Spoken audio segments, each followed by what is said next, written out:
Hello, my friends. Your buddy Phil here, project management trainer and coach. Today, we're going to talk about the exam and the difficulty that some of you have faced. This is especially for those of you who have reached out to me to say, Phil, I need help. I don't even know where to start. Don't worry. I understand. It's very difficult when you fail an exam to pick yourself up and get motivated again and all that. But I wanted to show you some ideas about how you should stay on track.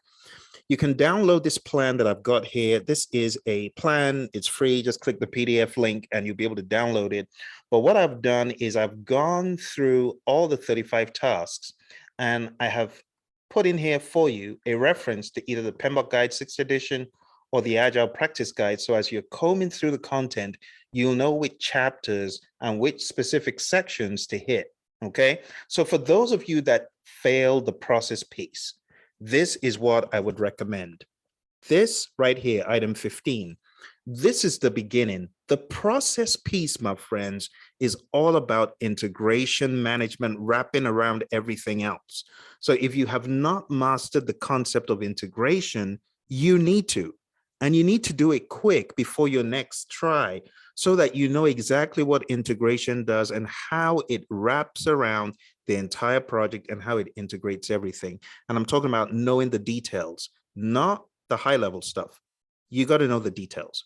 So let me make it clear. Look over here. It says, develop project management plan and direct and manage project work. You got to know what those are about. It says, execute the project with the urgency required to deliver business value. So you need to understand this is something that you would do earlier on. Once the project has been authorized, well, you need to decide how we're going to deliver business value.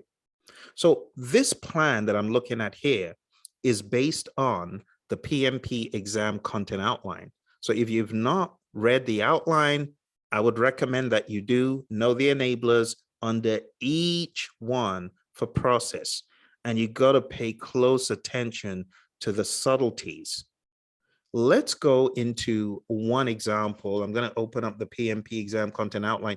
To be quite honest, this is nothing new. Lots of you already know where this outline is. Just Google PMP exam content outline, and it's going to come up with this outline. All right, here's the outline. So if you go to the people domain, this is where your trouble is. I beg your pardon, the process domain. This is where your trouble is for lots of you who are failing process. So let's take a look. It says, assess opportunities to deliver value incrementally. Think about this. When do you do this? This is not something that the sales department does when they're pitching. This is something that comes after. A lot of times, the project charter is signed, and at that point, you then decide, how are we going to do this? Is it going to be agile, going to be predictive, going to be hybrid? And then it says, examine the business value throughout the project. Some of you don't understand the concept of value. And that's why some of the questions are hard for you. What is value? Value is a net quantifiable benefit that a product, service, or result adds to the customer. You could also say that the outcome of the project has to do with the value that it brings and the realization of the value. You see where I'm going? So you got to understand value, you got to understand benefits, and you got to understand outcome. When you understand those three, it then makes sense to do this, to execute the project with urgency. And this is really direct to manage project work when you think about it, right? But in order to get to executing the project, you got a plan. This next one says, support the team to subdivide project tasks as necessary to find the minimum viable product. Now let's stop for a second because that's loaded. What do we mean by support the team? Who's that? It's you, the project manager. What are you doing? Subdividing project tasks. Watch. It didn't say subdividing the work package, even though it could mean that, but it said project tasks. Think about it. What you're trying to do here is find the minimum amount of functionality to put into a product increment, or the minimum amount of anything that you need to do to glean if that product will fly in the marketplace. So what is the main goal of minimum viable products? Feedback. So take a look at this one. This is why it's hard for some people, because if the PMI is doubling down and talking about all of these facets in one task, think about that. One, we've talked about the assessment of the Stacy model, which is page 14 in the Agile Practice Guide. And at the same time, we're talking about what happens after developing the project charter. We're talking about the concept of business value, which is on page 7 and page 33. That whole concept of value, because we're talking about benefits. What is value? Net quantifiable benefits. Where do you find information about benefits? The benefits management plan. Where are the benefits broken down in the guide? Page 7. Tangible and intangible. And you got to be familiar with this. Then it says, support the team to subdivide project tasks to find an MVP. So in one task, you have a combination of predictive and agile. And you could even say it's a kind of hybrid view, because we're not necessarily saying it has to be agile or predictive. It could be hybrid. This is the level of attention, my friends. And guess what? This is something you would do on day 15. So if you go to my plan here, this is day 15. You got to hit that one. And to hit it, you got to go into the details, into these enablers. And this isn't even going that deep. This is just an example of your thinking flow, your thinking pattern, how you need to be thinking right there. See what I'm saying? This is what I need you to do for everything in process. I need you to go read up the relevant sections. I need you to understand things like chapter 2 and chapter 3 in the Agile Practice Guide. You got to understand the manifesto principles, the values, and then we're talking. And then if you haven't taken questions on this aspect, well, guess what? For those of you that have got the immersion book, you need to go to that specific task, which is task 1 in process, and you need to hit those example questions, and you need to make sure you understand that whole section. You see, this is the way to dominate on the exam. You got to dominate process, and you need to know it better than you ever did before. Let's take a look at the second one. The second one says manage communications. Now, this is a very good example of how the titles can be misleading. They can be misleading because when you hear managed communications, you're probably thinking, oh, well, it's just talking about the managed communications process. Actually, it's not. This is talking about more than just the managed communications process. This is actually talking about everything in communications. You got a plan, communications management, you got to manage communications, then you got to monitor communications, and then you got to know what you're getting from each one of those processes. And then you need to know associated terminology that will help you. You see what I'm saying? Now, let me show you an example from way back when. Let's go in our way back machine, and let's go to when PMI were generous as ever, to give you a bunch of questions. And one of these questions gives you the level of thinking that I would love for you to have before you go into the exam. You know what the level of thinking is? This level. This is a question written by PMI. This is not my question. This is one of the questions they put out way back then. It says, during project execution, the project manager determines that communications fail to comply with the communications management plan. What should the project manager do? Do you see that what should the project manager do slant? This is a process question. To answer this, my friends, you need to understand what the problem is. Well, the problem is communications isn't working. So A says, inform stakeholders that all information received is not part of the communications management plan. How does that even make sense? Your communications management plan should account for all the communications that needs to happen. See? So communications fails to comply with the plan. So this doesn't even make sense. Why would you say that? Why would you tell stakeholders, oh, all the information received is not part of the communications management plan? That doesn't make sense. Second one says, practice structured informal communications as part of key milestones. This is not talking about practicing informal communications. This just says communications, whatever they are, fail to comply. So this is just irrelevant, right? This is not what the project manager should do. Practice informal communications. No, that's not solving the problem. Let's take a look at C. Refer team members to the communication management plan. So what's the problem? Communications are not complying with the communications management plan. Okay, who is communicating? Team members. Could that help? It could. Let's check the last one. Have team members review the project management plan. Well, having them review is not pointing them to what could help them. So PMI is telling you the best answer here is C. It is the project manager's responsibility to ensure the team is following the communications management plan.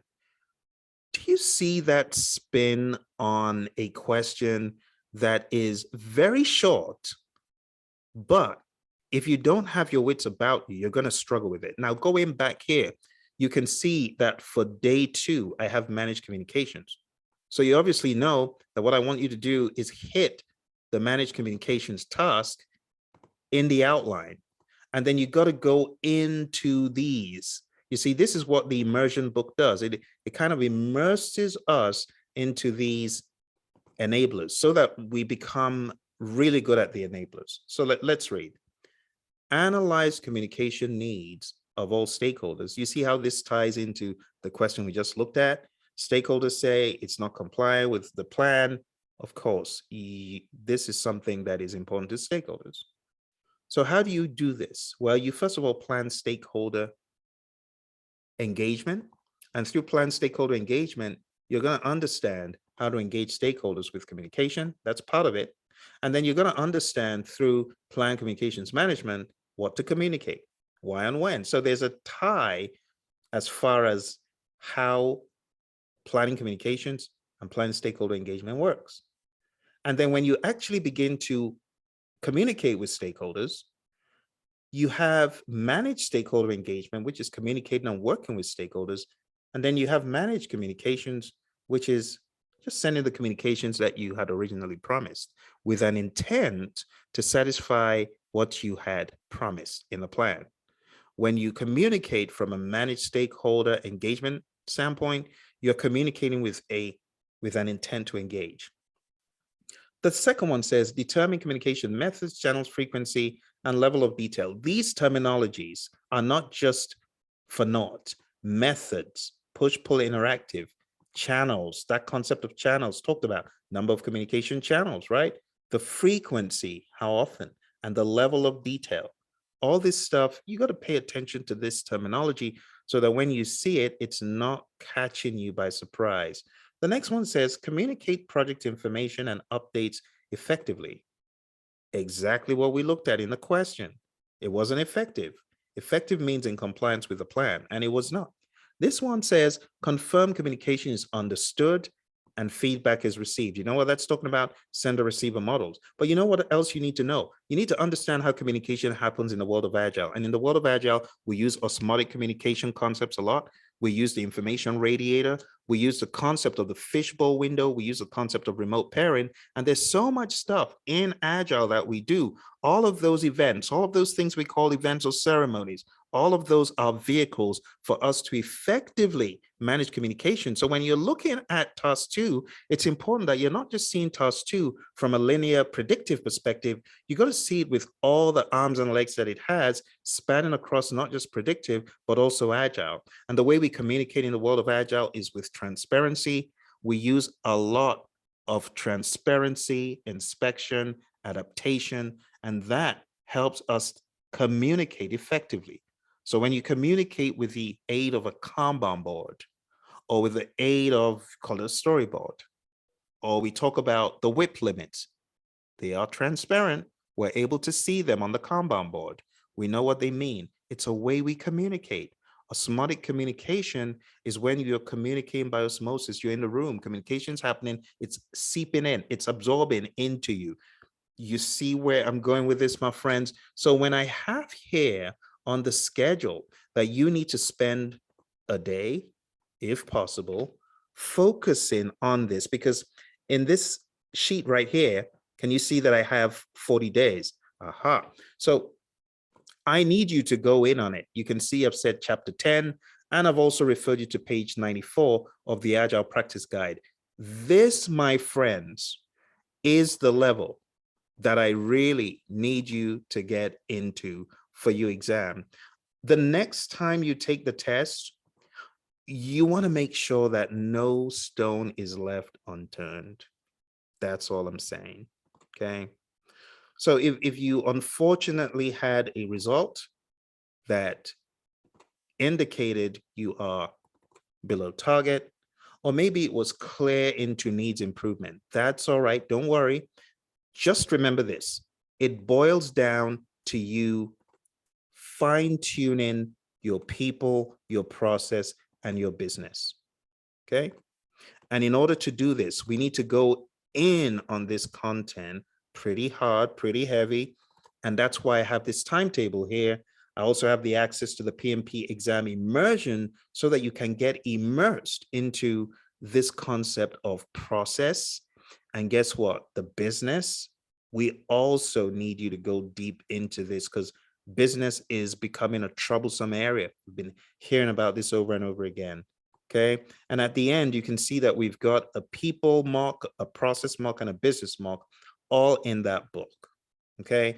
It's big, it's 600 pages, but you could section out, you can cordon off your trouble areas. So if process is the area that's giving you trouble, hone in on that. Business is the area that's giving you trouble, hone in on that. And if you feel that your study material is up to scratch, up to snuff, then just use this as a study aid, a study gauge and a study aid, right? Just make sure that you have meticulously you saw what I did. I kind of scaled it down. Well, you need to scale it up. You need to go even deeper. You need to ensure that every word is totally understood inside out. Okay. I hope this is of help to you, my friends, but I really want to stress, if your result looks anything like this and you're fretting and worrying and you're not totally on board anymore with the exam and thinking that you're gonna stop working on this and you're just gonna let it go, don't do that, my friend. Don't do that. Don't do that. Don't do that. I know it's not the most perfect exam. It has flaws. I know it can be annoying, but think about the payoff. When you get certified, after you get certified, think about that payoff. It's ridiculous. It's huge. All right. So I want you to hold on to that vision. Some of you need to understand, people like me, like when I got certified, my salary level went up 300%, 300%. Think about that, 3 times the amount of salary. And I'm not talking about in years. I'm talking about, this was literal weeks. In weeks, I was making 3 times. 3 times. It's crazy. I could tell you the whole story. If you watch my videos, you probably heard me talk about it before, but the PMP is a game changer. And I mean, I had a master's degree, so don't even say, well, if you had a degree, no. The PMP exam is a game changer. It's a game changer. I know it can be annoying. Yes, I know. But just ask anyone who stayed in there, overcame the failure, and killed the exam. There's a lot of benefit from it, all right? So my friend, find that link, download that thing, and let's go deep. Let's go in on this stuff. And if you got any questions about any of the enablers, I want you to drop me a comment below about the specific enabler. All right. Remember, you've got domains. Process is a domain. The enablers are these tiny little bullets, and the tasks are these bold ones up here. All right.